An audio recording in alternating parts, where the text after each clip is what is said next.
Ayan, nagpapakulo ako ng tubig kasi magluluto ako ng sinigang na isda. Ayun, tingnan na natin kung ano na, kung kumulo na. Ayun, bula-bula na. Lagyan na natin ng asin. Lagay natin yung asin. Saka sibuyas at saka kamatis. Saka pakuluin pa natin ng sandali. Ayun, tingnan na natin kung kumukulo na yung tubig para mailagay na natin yung isda. Ayan. Malapit na. Ayun, kumukulo na. Lagay na natin yung isda. Ayan.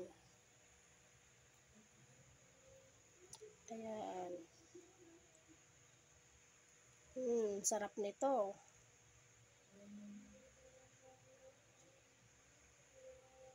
Ayan. Ayan, takpan uli natin. Tsaka antayin kumulo. Ayan, tingnan na natin kung luto na yung isda.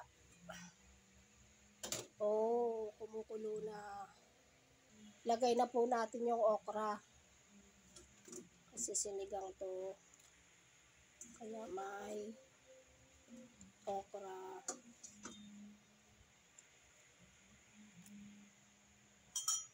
Wag lang natin takpan para hindi para kulay green pa rin yung okra. Antayin lang natin na maluto yung okra. Saka natin ilagay yung kangkong. Ayan, medyo na yung okra. Lagay na natin yung kangkong. Hindi ko na yan tinatakpan kapag naglalagay ako ng gulay para hindi siya kulay brown, para kulay green pa rin. Tunurin natin yung yung gulay.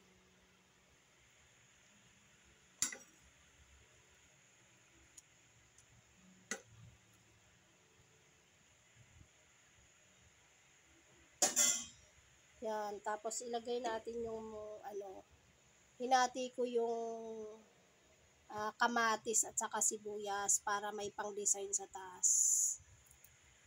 Yan.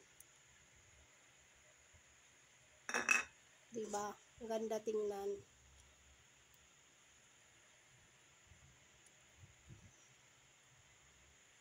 Natabunan na yung isda.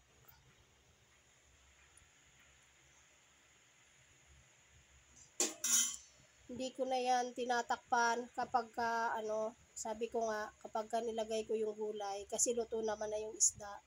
Hindi ko na yan tinatakpan para kulay green pa rin siya. Ayan, antay-antayin lang natin na medyo luto na yung kangkong. Saka ko ilagay yung calamansi juice. Kasi pagka ganito na medyo sinisipon tayo, yan, mas maganda pang asim sa sinigang yung fresh na mga kalamansi o di kaya yung sampalok. Yan, antayin lang natin na kumulo. Pwede na sigurong ilagay yung kalamansi. Kasi na, medyo kumukulo-kulo na uli.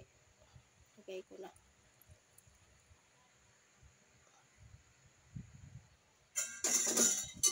Sarap nito.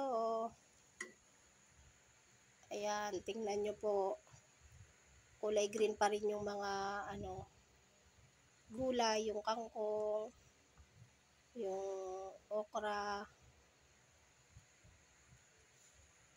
Kasi hindi ko na siya tinatakpan.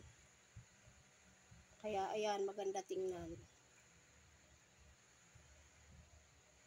Ano nga natin?